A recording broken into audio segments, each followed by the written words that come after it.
നമ്മുടെ ജീവിതത്തിൽ ഏറ്റവും വലിയ ഈമാൻ ആരുടേതാണെന്ന് ചോദിച്ചാൽ പറയാൻ കഴിയുമോ? ഈ അസീസ് സാഹിബിന്റെ ഈമാൻ ഉണ്ടോ ഇല്ലയോ എന്ന് എനിക്ക് പറയാൻ കഴിയില്ല.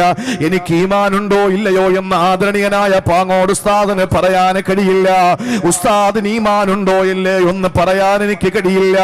സഹോദരങ്ങളെ, തലപ്പാവ് ധരിച്ചത് കൊണ്ടോ ദാടിരോമമുള്ളത് കൊണ്ടോ അതല്ലെങ്കിൽ മറ്റേതെങ്കിലും ഏതെങ്കിലും നിലയിലുള്ള മതപരമായ വിഷയത്തിൽ അവൻ മുൻപന്തിയിലാണ് എന്നുള്ളത് കൊണ്ട് ഒരിക്കലും അയാൾ ഈമാനുള്ളവനാണെന്ന് വിലയിരുത്താൻ കഴിയില്ല.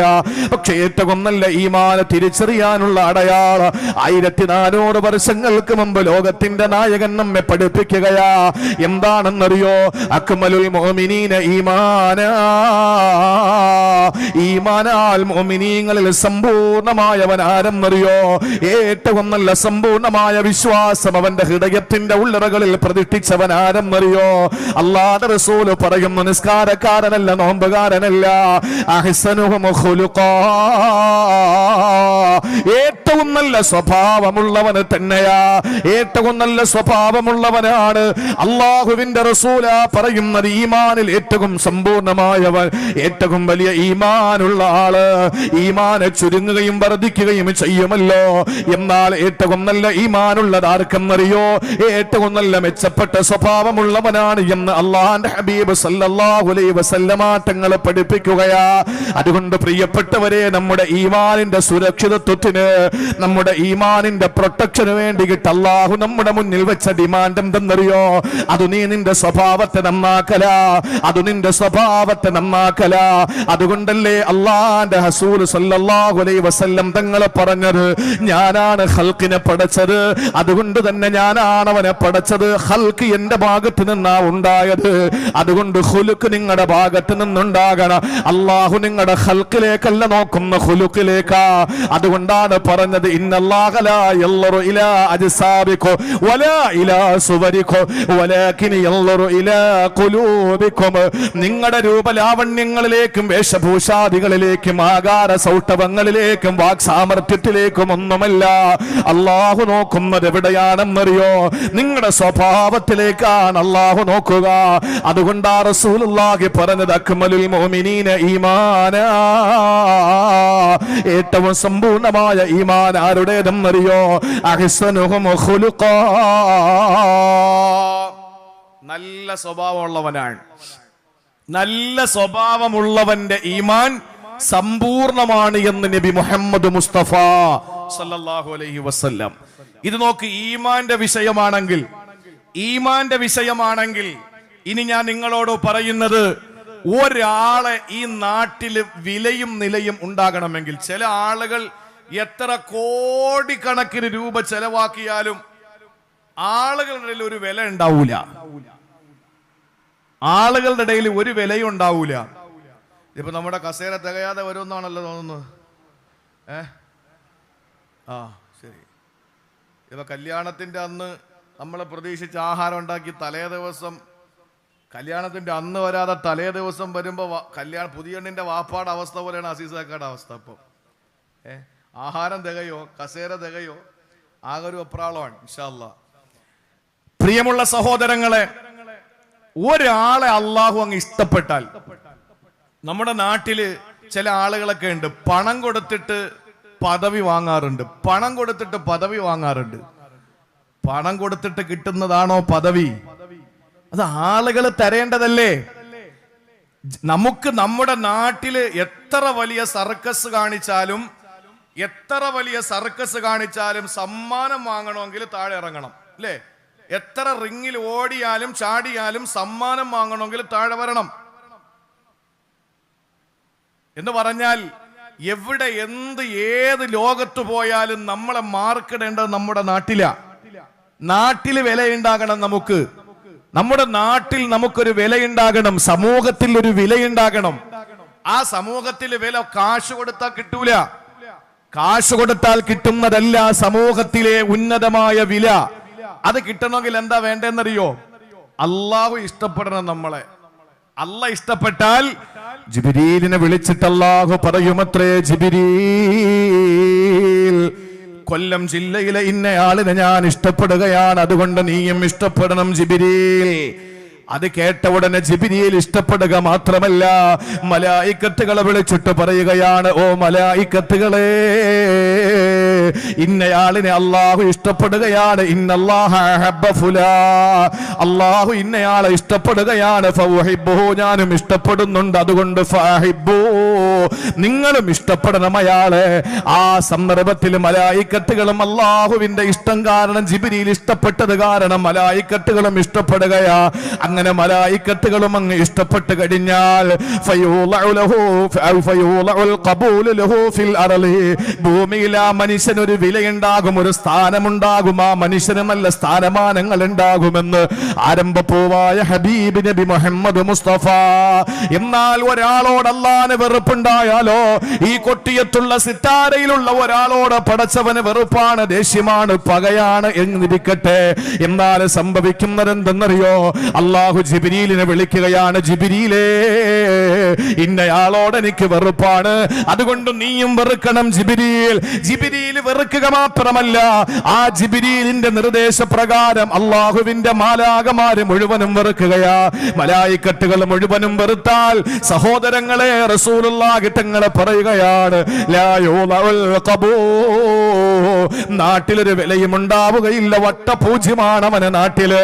അവന്റെ സ്നേഹം നമുക്ക് കിട്ടിക്കഴിഞ്ഞാൽ ലോകം മുഴുവനും നമ്മളെ കൊണ്ടു നടക്കും. പ്രിയപ്പെട്ടവരെ, അള്ളാഹുവിന്റെ സ്നേഹമാ നമുക്ക് വേണ്ടത്.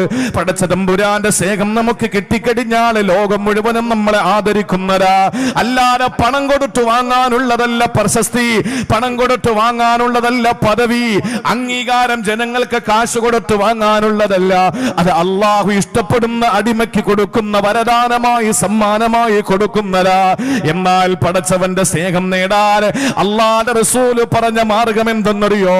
അള്ളാഹുവിന്റെ ഹബീബ് സല്ലല്ലാഹു അലൈഹി വസല്ലമ തങ്ങൾ മദീനത്തുൻ നബവിയിൽ ഇരിക്കുമ്പോ ഉസാമത്ത് ബിൻ ശരീഖ് റളിയല്ലാഹു തആല അൻഹുവിനെ തൊട്ട് റിപ്പോർട്ട് ചെയ്യുന്ന ഹദീസിൽ കാണാ, തലയിലൊരു മാടപ്രാവ് വന്നിരുന്നാൽ തലയനക്കിയാൽ പ്രാവ് പറന്നു പോകുമോ എന്ന ആശങ്കയോടെ തലയനക്കാതിരിക്കുന്ന ഒരു സമൂഹത്തിന്റെ മുമ്പിൽ റസൂലുള്ളാഹിയുടെ ചുണ്ടുകളിൽ നിന്ന് അടർന്നു വീഴുന്ന അറിവുകളെ പെറുക്കിയെടുക്കാൻ വളരെ ശ്രദ്ധയോടെ, പ്രതീക്ഷയോടെ, പ്രത്യാശയോടെ കാത്തിരിക്കുന്ന സഹാബത്തിന്റെ മുമ്പിൽ ഒരു വിഭാഗം ആളുകൾ കടന്നു വരികയാ. അവര് ചോദിക്കുന്നു, യാ റസൂലല്ലാഹ്,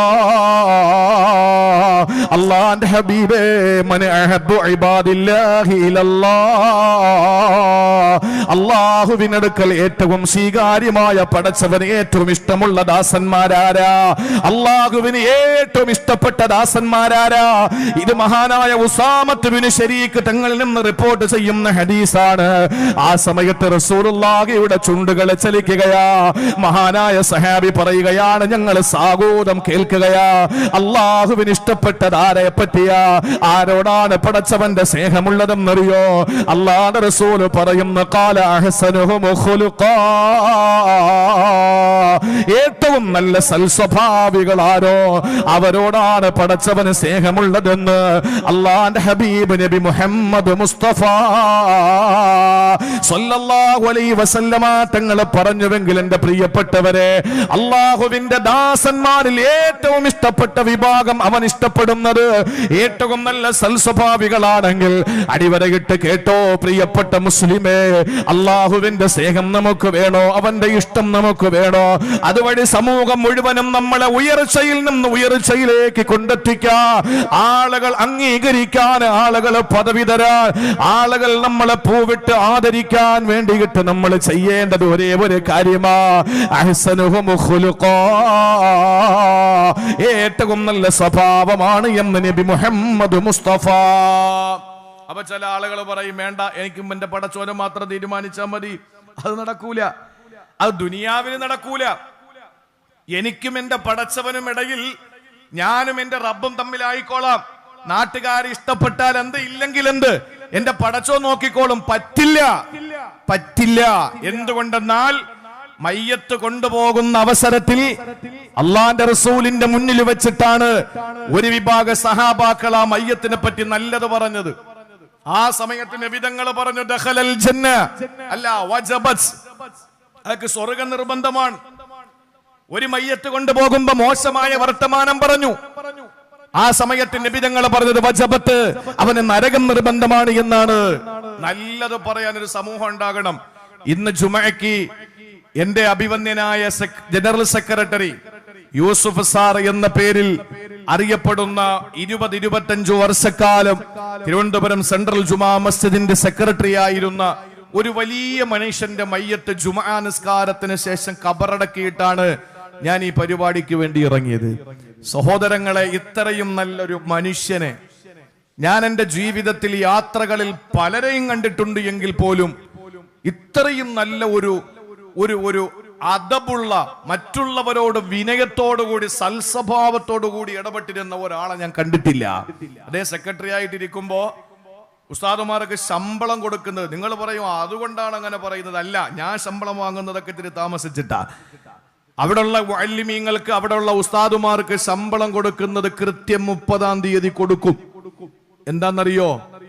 അദ്ദേഹം പറയുന്നത്, ഉസ്താദുമാരെ, നിങ്ങൾ പാൽക്കാരന് കൊടുക്കുന്നത് 1-ാം തീയതി കൊടുക്കാമെന്ന വാക്ക്, പത്രക്കാരന് 1-ാം തീയതി കൊടുക്കാമെന്ന വാക്ക്, മക്കളുടെ സ്കൂൾ ഫീസ് 1-ാം തീയതി കൊടുക്കാമെന്ന നിങ്ങളുടെ വാക്ക്, ഞങ്ങള് 30-ാം തീയതിക്ക് മുമ്പ് ശമ്പളം തന്നില്ല എങ്കിൽ 1-ാം തീയതി കഴിഞ്ഞ് 5-ാം തീയതിയാണ് പിന്നെ വെള്ളിയാഴ്ച വരുന്നത്, നിങ്ങൾക്ക് അപ്പോഴാണ് ഞങ്ങൾ ശമ്പളം തരുന്നത് എങ്കിൽ നിങ്ങളുടെ വാക്ക് നിങ്ങൾ തെറ്റിച്ചതായി പാൽക്കാരനും പത്രക്കാരനും സ്കൂൾ ഫീസ് വാങ്ങുന്ന അവിടുത്തെ ക്ലാസ് നടത്തുന്ന അധ്യാപകരും മനസ്സിലാക്കും. അത് നിങ്ങളുടെ ഈ സ്ഥാനമാനങ്ങൾക്കും നിങ്ങളുടെ വേഷത്തിനും ചേർന്നതല്ല, അതുകൊണ്ട് ആ ശാപമാക്കാൻ ഞാനില്ല എന്ന് പറഞ്ഞിട്ട് കൃത്യമായി 1 മാസം പൂർത്തിയാകുന്നതിന്റെ തലേ ദിവസം പൈസ ഉസ്താദുമാർക്ക് ശമ്പളം കൊടുക്കുന്ന ആള്.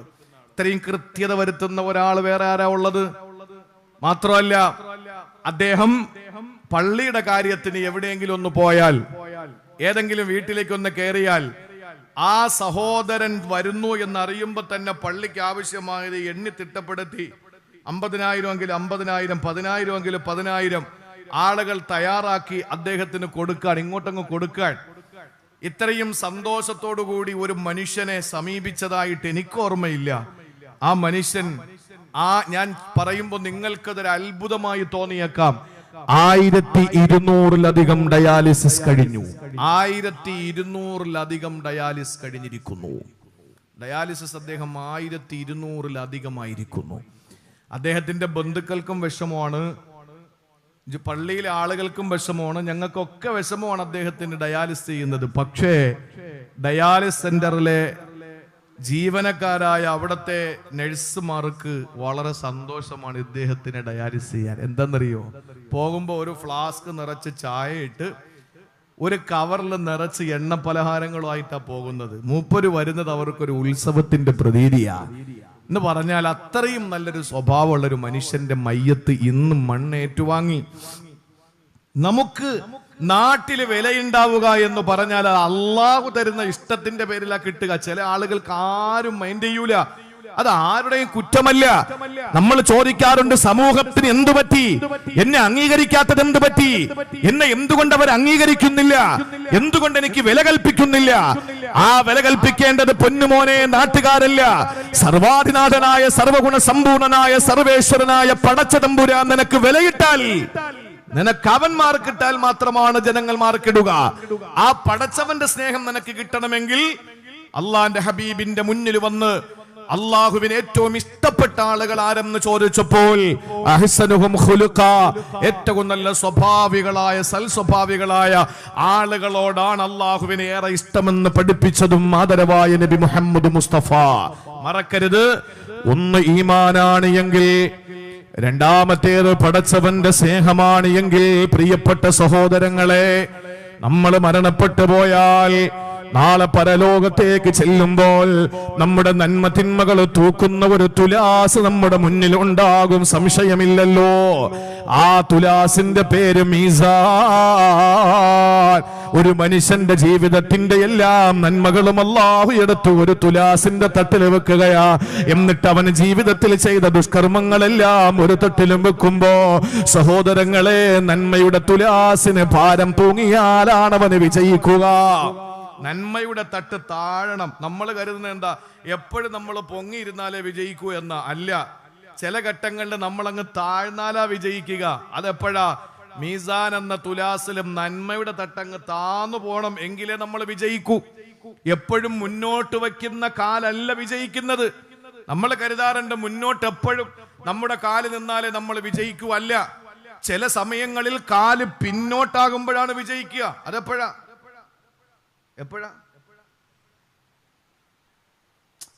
ഈ ഓണത്തിന് ഒരുപാട് വലിച്ചില്ലേ നമ്മൾ വടംവലിയിൽ നമ്മൾ കാല് മുന്നോട്ട് വെച്ചാൽ നമ്മൾ തോക്കൂലേ?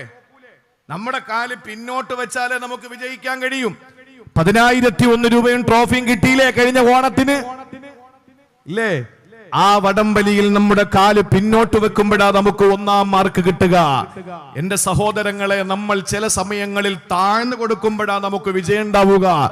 മീസാൻ എന്ന തുലാസ് ആഖിറത്തിൽ അല്ലാഹു നാട്ടപ്പെടുമ്പോൾ പ്രവിശാലമായ അല്ലാഹുവിന്റെ സൃഷ്ടികളിൽപ്പെട്ട ഒരു സൃഷ്ടിയാണ് അർശ് പോലെ, കുർസ് പോലെ, ലൗഹ് പോലെ, കലം പോലെ, സിറാത്ത് പോലെ.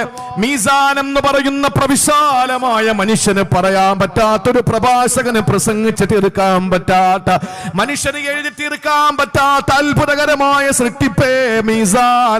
ആ മീസാൻ എന്ന തുലാസിന്റെ ഒരു തട്ടിൽ അവന്റെ സുഹൃതങ്ങൾ എടുത്തു വെക്കുമ്പോൾ അതിന് ഭാരം പോരാ, ദുഷ്കർമ്മങ്ങളാണ് താന്നിരിക്കുന്നത് എങ്കിൽ സഹോദരങ്ങളെ, അല്ലാഹുവിന്റെ ഹബീബ് പറയുകയാ, മാ മിൻ ശൈഇൻ അസ്ഖലു ബി മീസാനിൽ മുഅ്മിനി യൗമൽ ഖിയാമത്തി മിൻ ഖുലുഖിൻ ഹസനി. അവന്റെ സൽകർമ്മമാകും, അവന്റെ സൽ സ്വഭാവമാകുന്ന, അവന്റെ അല്ലാഹു കൊടുത്ത പ്രത്യേകമായ സ്വഭാവത്തിന്റെ മേന്മ, ഏറ്റവും നല്ല മെച്ചമായ സ്വഭാവം എടുത്ത തുലാസിന്റെ മുകളിലേക്ക് അങ്ങ് വെക്കുമ്പോ അല്ലാഹുവിന്റെ റസൂൽ പറയുന്നു, ആ നന്മയുടെ തട്ടങ്ങ് താണു പോവുകയാ, അതുവഴി അവന് വിജയിക്കുകയാ. وأما من ثقلت موازينه فهو في عيشة راضية وأما من خفت موازينه فأمه هاوية وما أدراك ما هي نار حامية. പ്രിയപ്പെട്ട സഹോദരങ്ങളെ, ഒരു മനുഷ്യന്റെ നന്മയുടെ തുലാസിന് ഭാരം തൂങ്ങണം. ആ ഭാരം തൂങ്ങാൻ ഭൂമി ലോകത്ത് അല്ലാഹു നമ്മുടെ മുന്നിൽ വെച്ച ഒരേ ഒരു കാര്യം അല്ല, പലതിൽ ചിലത് ഏതെന്നറിയോ? അതിൽ ഒന്നാണ് പ്രിയപ്പെട്ടവരെ, ഖുലുഖുൻ ഹസനും, നല്ല സ്വഭാവമായിരിക്കണം. എന്നാൽ അമലുകളൊന്ന് കുറഞ്ഞു പോയെന്നിരിക്കട്ടെ, തിന്മയുടെ തുലാസിൽ കുറെ തിന്മകൾ വന്നെന്നിരിക്കട്ടെ. മനുഷ്യനാണല്ലോ കുല്ലു ബനി ആദമ ഖത്താ. ആളുകൾ മിക്കതും അല്ലാഹുവിന്റെ അടിമകൾ, ബനു ആദം അഥവാ ആദമിന്റെ മക്കളൊക്കെ തെറ്റ് ചെയ്യുന്നവരാ. എന്ന് പറഞ്ഞാൽ വെറും തെറ്റല്ല, ഖത്താ എന്ന് പറഞ്ഞാൽ ഫഅൽ വസ്നാണ്, വല്ലാതെ ചെയ്യുന്നവരെന്ന.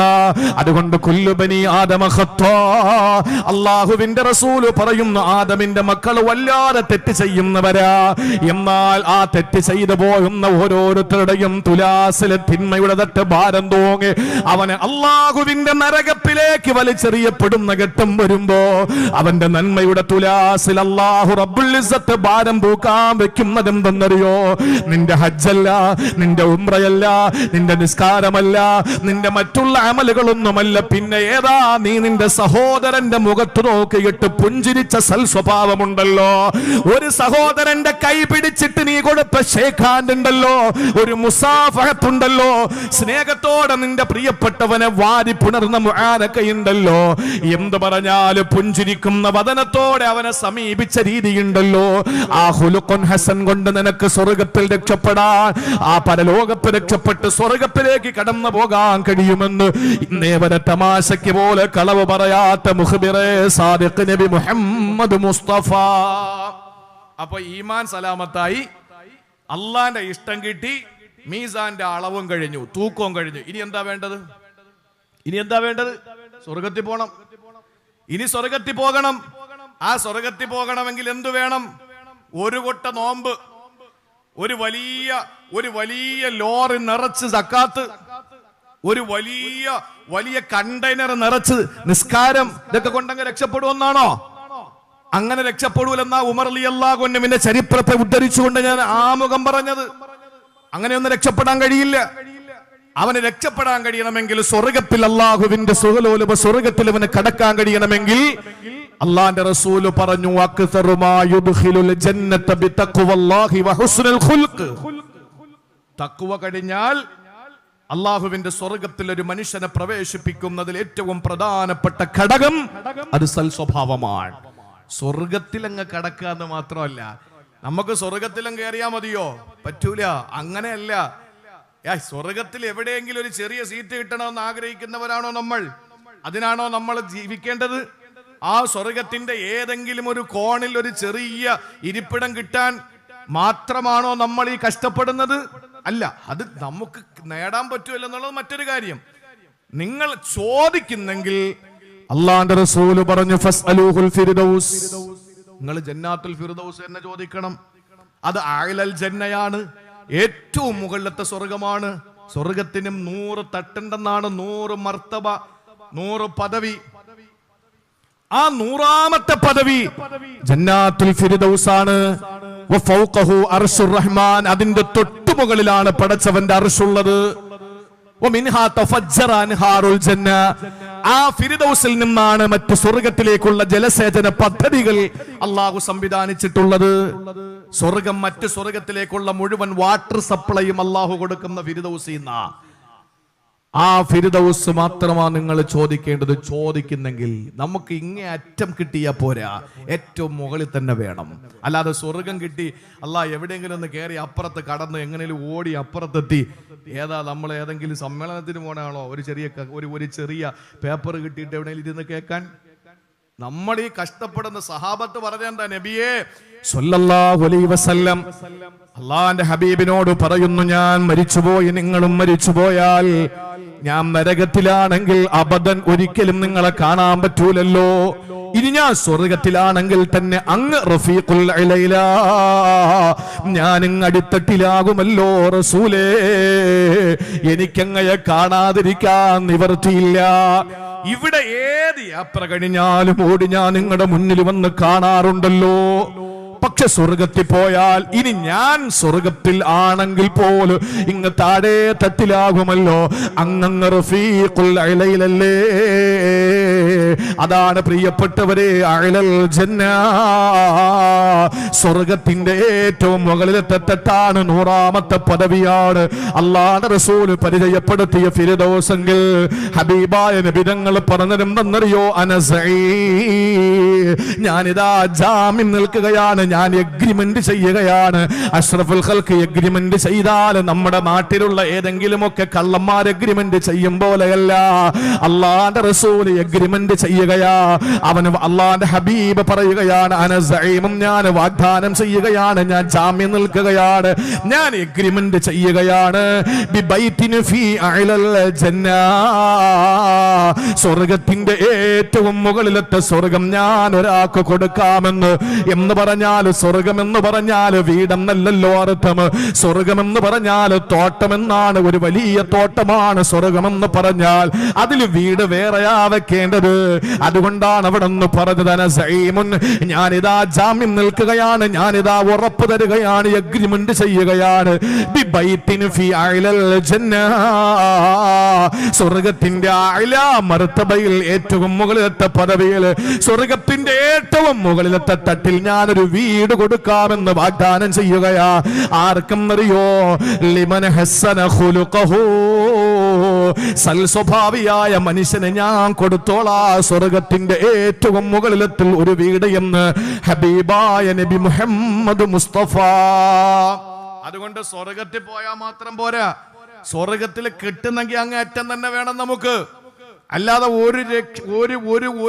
ഒരു നമുക്ക് യാതൊരു നിവൃത്തിയില്ല. അല്ലാതെ നമുക്ക് അത് തന്നെ വാങ്ങണം, അതിനുവേണ്ടി പരിശ്രമിക്കണം. അതിനെന്താ നമുക്ക് ഇത്ര പ്രയാസം?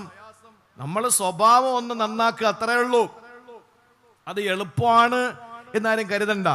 വിശുദ്ധ ഖുർആൻ പറഞ്ഞ 3 കാര്യങ്ങൾ കൊണ്ട് നമുക്ക് നമ്മുടെ സ്വഭാവത്തെ നന്നാക്കാൻ കഴിയും. അത് ഇൻഷാ അല്ലാഹ് പറഞ്ഞ് ദുആ ചെയ്യുന്നതിന് മുമ്പ് അത് പറഞ്ഞിട്ട് ഇൻഷാ അല്ലാഹ് അടുത്ത വർഷം പെണ്ണിനെ കെട്ടിക്കാൻ 5 പവനും കൂടെ വാങ്ങി കൊടുക്കണമെന്നൊരു ആഗ്രഹമുണ്ട്. നടക്കോ ഇല്ലേ അത് അള്ളാന്റെ കയ്യിലാണ്, അത് അള്ളാഹുവിന്റെ കയ്യിലാണ്. കുറഞ്ഞ ആളുകളിലൂടെ ഒരുപാട് സ്വർണം തന്ന്, ലക്ഷക്കണക്കിന് രൂപ തന്ന്, വളരെ വളരെ അത്ഭുതം, അങ്ങനെയുള്ള ഒരു വേദിയാണ് നമ്മുടെ ഈ വേദി. അള്ളാഹു വീണ്ടും അത്ഭുതങ്ങൾ സൃഷ്ടിക്കാൻ നമുക്ക് തൗഫീക്ക് നൽകി അനുഗ്രഹിക്കുമാറാവട്ടെ. സഹോദരങ്ങളെ, സ്വർഗത്തിന്റെ ഏറ്റവും മുകളിലെത്താൻ അങ്ങനെ നമുക്ക് സൽസ്വഭാവം കൊണ്ട് ഭാഗ്യം കിട്ടി. ഇനി ഞാൻ പറയാ, ഒരു മനുഷ്യനെ സംബന്ധിച്ചിടത്തോളം നമ്മുടെ മുൻഗാമികളൊക്കെ അള്ളാന്റെ ഹബീബിനെ പറ്റി പറയുന്നത് കാലിൽ നീര് വരത്തക്ക വണ്ണം നിസ്കരിച്ചു എന്നാണ്. കാലില് നീര് വരുന്ന രീതിയിൽ നിസ്കരിച്ചു. നമ്മുടെ കാലില് നീര് വരുന്നത് എങ്ങനെയാണ്? നമ്മുടെ കാലില് ദീർഘമായ യാത്ര ചെയ്യാലല്ലേ നമ്മുടെ കാലില് നീര് വരുള്ളൂ. ആരെങ്കിലും നീണ്ട നിസ്കാരം നിർവഹിച്ചതിന്റെ പേരിൽ കാലില് നീര് വന്നവരുണ്ടോ? ഈ കാലഘട്ടത്തിൽ ജീവിച്ചിരിക്കുന്ന പല മഹാന്മാരുടെയും കഥയെടുത്ത് പരിശോധിച്ചാൽ രാത്രി കാലങ്ങളിൽ ഉറക്കമുളച്ചുള്ള ഇബാദത്തിന്റെ പേരിൽ കാലിൽ നീര് വന്ന ഒരുപാട് പേരെ എന്റെ ഈ കണ്ണുകൊണ്ട് കാണാനുള്ള ഭാഗ്യം എനിക്ക് കിട്ടിയിട്ടുണ്ട്. സഹോദരങ്ങളെ, നീര് വരത്തക്ക നിലയിൽ അള്ളാന്റെ ഹബീബ് നിന്ന് നിസ്കരിച്ചു. നമുക്ക് കഴിയോ? നമ്മൾ എന്ത് നിസ്കാരക്കാരാ? പല കാറ്റഗറിയാ നിസ്കാരത്തിൽ തന്നെ. 5 നേരം കൃത്യമായി പള്ളിയിൽ പോകുന്ന ഒരു വിഭാഗമുണ്ട്.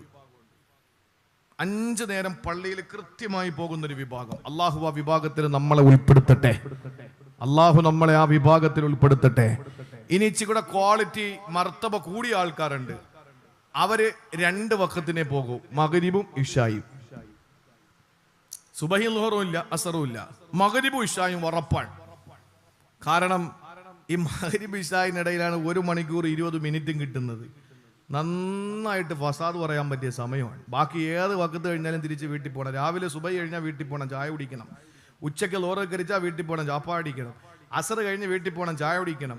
മഗ്രിബ് കഴിഞ്ഞാൽ 1 മണിക്കൂർ 20 മിനിറ്റ് സമയമുണ്ട്. പുറം പള്ളി വിശാലമാണ്, കിണറിന്റെ തിണ്ണ വിശാലമാണ്, ഹൗലിന്റെ ഇരിപ്പിടം വിശാലമാണ്. അപ്പോഴാണ് സൗകര്യം. ഇശ കഴിഞ്ഞാൽ പിന്നെ പൊതുവെ വീട്ടിൽ പോകുമല്ലോ. മഗ്രിബ് ഇശായിനും പള്ളിയിൽ വരുന്ന ചില ആളുകൾ, ഇനി അല്പം കൂടെ ദറജ കൂടിയ ആളുകളുണ്ട്. അവര് ഇല്ലൽ ജുമുഅ, ആകെ വരുന്നത് വെള്ളിയാഴ്ച. ഇനി ഇതിനേക്കാളും വലിയ ആഴലാമർത്തപേരുള്ള ചില മഹാന്മാരുണ്ട്. അവര് കൊല്ലത്തിൽ 2 തവണ വരുള്ളൂ, ബലി പെരുന്നാളിനും ചെറിയ പെരുന്നാളിനും. പിന്നെ ഇടയ്ക്ക് വരും പള്ളിയിൽ മുഫത്തിഷ് വരുന്നത് പോലെ. അതെപ്പോഴെന്നറിയോ? ആരെങ്കിലും ഒന്ന് മരിക്കണം, അതും വേണ്ടപ്പെട്ടവര് മരിച്ചാൽ അയാൾ വരും, പള്ളിയിൽ കയറും, തിരിച്ചു പോകും. നമ്മളെ കൊണ്ട് കഴിയോ സഹോദരങ്ങളെ രാത്രി മുഴുവനും നിന്ന് നിസ്കരിക്കാൻ? അങ്ങനെ നമുക്ക് സാധിക്കുവോ? സാധിക്കില്ല. എല്ലാ ദിവസവും നോമ്പുടിക്കുന്നവർക്ക് നോമ്പുടിക്കാൻ കഴിയോ? അത് പിടിക്കാൻ അനുവാദം ഉണ്ടോ ഇല്ലെന്നുള്ള മറ്റൊരു വിഷയം. ഏത് കാര്യത്തിനും മറ്റൊരു വിഷയമുണ്ട്. പ്രിയപ്പെട്ട സഹോദരങ്ങളെ, ഞാനിപ്പോ ഈ കഴിഞ്ഞ ഏതാനും റമളാന് മുമ്പ് ഒരു വലിയൊരു മഹാനെ കണ്ടു. ഞാൻ അറിയുന്ന ഒരാളാ. അദ്ദേഹം റജബ് 30 നോമ്പും പിടിക്കും, ഷഅബാൻ 30 നോമ്പും, റമളാൻ 30 നോമ്പും. പിറ കാണുന്ന അനുസരിച്ച് ചിലപ്പോൾ 29 ആയിരിക്കും. ഞാൻ പറഞ്ഞത് റജബ് ഫുള്ള്, ഷഅബാൻ ഫുൾ നോമ്പ്, റമളാനും നോമ്പ് ഫുള്ള്, ശവ്വാലിന്റെ 6 നോമ്പ്, 96 നോമ്പ് പിടിച്ചിട്ടേ അയാൾ നോമ്പ് എടുത്തോളൂ. പിന്നെ നോമ്പ് പിടിക്കുന്നപ്പോഴാണെന്നറിയോ? തിങ്കളും വേഴവും, അയ്യാമുൽ ബീള്, അതുപോലെ തന്നെ സുന്നത്തായ ദിവസങ്ങളിൽ നോമ്പ് പിടിക്കുന്നതോടൊപ്പം തന്നെ അദ്ദേഹം പിടിക്കുന്നത് പരിശുദ്ധമായ ദുൽഹിജ്ജ മാസത്തിന്റെ 1 മുതൽ 9 വരെ, അറഫ നോമ്പ് വരെ. 10 ഹറാമാണല്ലോ പെരുന്നാളിന്. പിന്നെ മുഹറം 1 മുതൽ 10 വരെ. അപ്പൊ എത്ര നോമ്പായി? ഇങ്ങനെ നോമ്പ് പിടിക്കാൻ നമ്മളെ കൊണ്ട് പറ്റുമോ? നിങ്ങളെ കൊണ്ട് പറ്റുമോ? എനിക്ക് എന്നെ കൊണ്ട് പറ്റൂല. എനിക്ക് ഈ ചില സമയങ്ങളിൽ നമുക്ക് നല്ല ഭക്ഷണം കിട്ടിയില്ലെങ്കിൽ ആകെ ഒരു വല്ലാത്ത നെഞ്ചരിപ്പും ബഹളമൊക്കെയാ.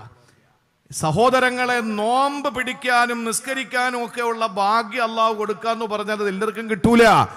എന്നാൽ ആദരവായ പ്രവാചകന് പറയുകയാണ്, സഹോദരങ്ങളെ, റസൂലുള്ളാഹി തങ്ങൾ പറയുകയാണ്, ഇന്നർ റജുല ലയുദ്രികു ബിഹുസ്നി ഖുലുഖിഹി, ഒരു മനുഷ്യന്റെ സൽസ്വഭാവം കൊണ്ട് അവനെ എത്തിക്കുന്നത് എന്തെന്നറിയോ? ദറജാതി ഖായിമിൽ ലൈലി വസായിമിൻ നഹാർ, പകല് മുഴുവനും നോമ്പ് പിടിക്കുന്ന, രാത്രി മുഴുവനും നിന്ന് നിസ്കരിക്കുന്നവന്റെ പ്രതിഫലമുണ്ടല്ലോ, ആ പ്രതിഫലം കിട്ടുന്നത് ആർക്കെന്നറിയോ? അല്ലാഹുവിന്റെ റസൂൽ പറയുന്നു, അവനാരാ? ഇന്നർ റജുല ലയുദ്രികു ബിഹുസ്നി ഖുലുഖിഹി, അവന്റെ സ്വഭാവത്തിന്റെ മേന്മ കൊണ്ട്, അവന്റെ സൽസ്വഭാവം കൊണ്ട് അതെല്ലാം നേടിയെടുക്കാൻ കഴിയുമെന്ന് ആരംഭപ്പൂവേ മദീനയുടെ മദീനയുടെ രാജാവേ, മക്കയുടെ ജേതാവേ, ഖൽബിന്റെ രാജാവേ, നബി മുഹമ്മദ് മുസ്തഫ സല്ലല്ലാഹു അലൈഹി വസല്ലമ തങ്ങൾ പഠിപ്പിക്കുകയാ. അതുകൊണ്ട് സഹോദരങ്ങളെ, സ്വർഗ്ഗത്തിൽ പോകാൻ നമുക്ക് കഴിഞ്ഞാൽ മാത്രം പോരാ, അഅ്ലാ മർത്തബയിലും എത്തിയാൽ പോരാ. നമുക്ക് ആരെടുത്തിരിക്കാനാ മോഹം? ഇന്ന് വരെ നമുക്ക് ഭാഗ്യം കിട്ടാത്ത ഒരവസ്ഥയുണ്ടല്ലോ. റസൂലുള്ളാഹിയെ കാണാൻ, കണ്ടവരെ കാണാൻ, കണ്ട കണ്ണിനെ കാണാൻ, കണ്ട കണ്ണിനെ കണ്ടവരെ കാണാൻ, കണ്ടവരെ കാണാനുമുള്ള ഭാഗ്യം നമുക്ക് കിട്ടിയില്ല. നമ്മൾ എത്രയോ നൂറ്റാണ്ടുകൾക്ക് ശേഷം വന്നവരാ. പ്രിയപ്പെട്ടവരെ, ഒരു സഹസ്രാബ്ദവും 4 നൂറ്റാണ്ട് 9 പതിറ്റാണ്ടുകൾക്ക് ശേഷം വന്നവരല്ലേ. അള്ളാന്റെ പ്രിയപ്പെട്ട പ്രവാചകനെ കാണാനും അടുത്തിരിക്കാനും നമുക്ക് ഭാഗ്യം കിട്ടിയിട്ടുണ്ടോ? ഇല്ല. എന്നാൽ അള്ളാന്റെ റസൂല് പറഞ്ഞതെന്തെന്നറിയോ? മഹാനായ നബി തങ്ങൾ പറയുകയാണ്, മിൻ അഹബ്ബികും ഇലയ്യ, ഇന്ന മിൻ അഹബ്ബികും ഇലയ്യ, നിങ്ങളിൽ എനിക്ക് ഏറ്റവും പ്രിയമുള്ളത് ആരോടെന്നറിയോ? വഅഖറബികും മിന്നീ, എന്റെ അടുക്കലേക്ക് ഏറ്റവും കൂടുതൽ ചേർന്നിരിക്കുന്നത് ആരെന്നറിയോ? റിസാലത്തിന്റെ ശരീരത്തോട് ചേർന്നിരിക്കാ. കസ്തൂരിയേക്കാൾ വാസനയുള്ള സ്ഥിര ശരീരത്തിലേക്കൊന്ന് അണഞ്ഞിരിക്കാ. അവിടത്തെ ചൂലേറ്റ കൈവെള്ളയിൽ പിടിച്ചുകൊണ്ടും നിന്നിരിക്കാ. എന്റെ പ്രിയപ്പെട്ടവരെ, ഭാഗ്യം അല്ലാഹു കൊടുക്കുന്നത് ആർക്കെന്നറിയോ? അല്ലാഹുവിന്റെ റസൂല് പറയുകയാണ്, ആ ഭാഗ്യം മറ്റാർക്കുമല്ല. അഹ്സനുകും അഖ്ലാഖാ, നിങ്ങളിൽ ഏറ്റവും നല്ല സ്വഭാവമുള്ളവർക്ക്, ഏറ്റവും നല്ല സ്വഭാവമുള്ളവരാരാണോ അവർ നാളെ സ്വർഗ്ഗത്തിൽ എന്റെ അഖറബാണ്. അഖറബ് എന്ന് പറഞ്ഞാൽ നേരത്തെ ഞാൻ പറഞ്ഞതുപോലുള്ള ഇസ്മു തഫ്ലീലാണ്, വെറും ഖുർബല്ല. കരീബുൽ അഖറബ് എന്ന് പറഞ്ഞാൽ ഏറ്റവും അടുപ്പമുള്ളവനാണ്, ഏറ്റവും അടുപ്പമുള്ളവനാണ്. അതിനപ്പുറത്തേക്ക് ഇനി ഒരടുപ്പം വരാനില്ല. ആ ഒരു അടുപ്പം നമുക്ക് അടുക്കാൻ കഴിയണ്ടേ മുസ്ലിമേ? പെങ്ങളെ, മുത്തു റസൂലുമായിട്ടൊന്ന് ചേർന്നിരിക്കാനും അടുത്തിരിക്കാനും നമുക്ക് ഭാഗ്യം വേണ്ടേ? അതിനെന്താ വേണ്ടതെന്നറിയോ? അല്ലാഹുവിന്റെ റസൂല് പറയുന്നു, അഹ്സനുകും അഖ്ലാഖാ, ഏറ്റവും നല്ല സ്വഭാവം. ഇനി ഞാൻ ഇതിന്റെ ഫളായിൽ അങ്ങ് നിർത്താൻ പോവാ. കാരണം എന്താണെന്നറിയോ? സമയം അതിക്രമിച്ചുകൊണ്ടിരിക്കുന്നു. നമുക്ക് എന്ത് വേണം അത് പറയണമല്ലോ. ഈ ശ്രേഷ്ഠത പറഞ്ഞുകൊണ്ടിരുന്നാൽ അത്രയും കേട്ടിട്ട് പോകാന്നതിനപ്പുറത്ത് നമുക്ക് അമല് ചെയ്യാൻ എന്തെങ്കിലും വേണ്ടേ? അമല് ചെയ്യാൻ വേണം. അതുകൊണ്ട് നമുക്കൊരു മാതൃകയുണ്ട്. സ്വഭാവത്തിന്, സൽസ്വഭാവത്തിന് നമുക്കൊരു മാതൃകയുണ്ട്. ആരാ? ആരംഭപൂവായ നബി തന്നെയാണ്, അള്ളാന്റെ റസൂൽ തന്നെയാണ് നമ്മുടെ മാതൃക. ആ മാതൃക കൃത്യമായി ഇന്ന് മുതൽ നമുക്ക് അനുധാവനം ചെയ്യാൻ കഴിയണം. ഞാൻ